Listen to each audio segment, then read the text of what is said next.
আমরা গরু আসছিলাম না কেউ, এই একটা পরে তো একটা বিষয়ে আগুনটা লাগছে যে মানুষ গরু গরু আসছিল না, দৌড়ে যাদের ধান লই বাড়ি গেছে, একটা বাতাস আইছে, গুমনি বাতাস আইছে, ওই বাতাসটায় পুরো বাড়িটা ধরে গেছেন, কেউ গনাইতে পারে না। যারে ভাত সার্ভিস চাই এই 2-3টা ঘর বাঁচাইছে। ফায়ার সার্ভিস কি প্রথমে শুনে না? না না, প্রথম শুনে না, আমরা তো ফোন করতে পারি না, ব্যাধিস হয়ে গেছি তো বাবা, অজ্ঞান হারা হয়ে গেছি। আগুনের সূত্রপাত করতে লেগেছে জানেন আপনি? লাগছে আমার ঘর তো না। আপনার ঘর থেকে? আপনার ঘর কিসের ঘর? টিনের ঘর? টিনের ঘর আছে, টিনের ওই বারিন্দা আছে, ওয়াল সাইডে আছে, আবার একখান দোতলা ঘর সাইডে তো আছে। এখন আমি তো দেখেছি অনেক লোকে এখানে আইসা আশ্বাস, আপনাদেরকে আশ্বাস দিছে কেউ কিছু?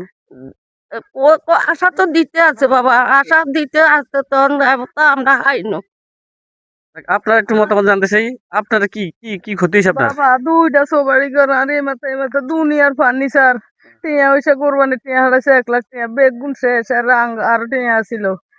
4 বছর তো ঈদগার বাজার করছি, সব শেষ, আর কিছু নাই। এখন আপনার থাকেন করে আপনারা?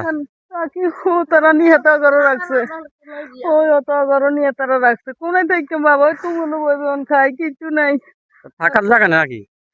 না কিছু নাই বাবা। এখন আপনারা কি সকাল থেকে নাস্তা খাইছেন?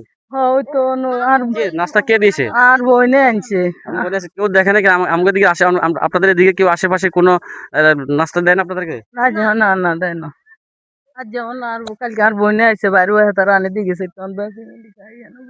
যাক, শুনছেন আপনারা, আসলে কি বলবো, বলার কোনো ভাষা নাই। তো সকালবেলা যে নাস্তা খাবে, ওই নাস্তা খাবার মতন তাদের মতো টাকা নাই। তো প্লিজ আপনারা যদি পারেন, যে যেভাবে পারেন একটু সহযোগিতা করবেন ওনাদেরকে। দেখেন ঘরের চাইলগুলো দেখেন, দেখছেন চালের বস্তা ছিল, চালের বস্তা। তো আপনারা একটু প্লিজ ওনাদেরকে একটু সহযোগিতা করবেন, যে যা পারেন। এদিকে আইসা প্রয়োজন হলে আপনারা নিজ হাতে দিবেন, কারো মারফতে দেওয়া দরকার নাই, এখানে আসবেন, আসলে নিজ হাতে দিবেন। তো ভালো থাকেন।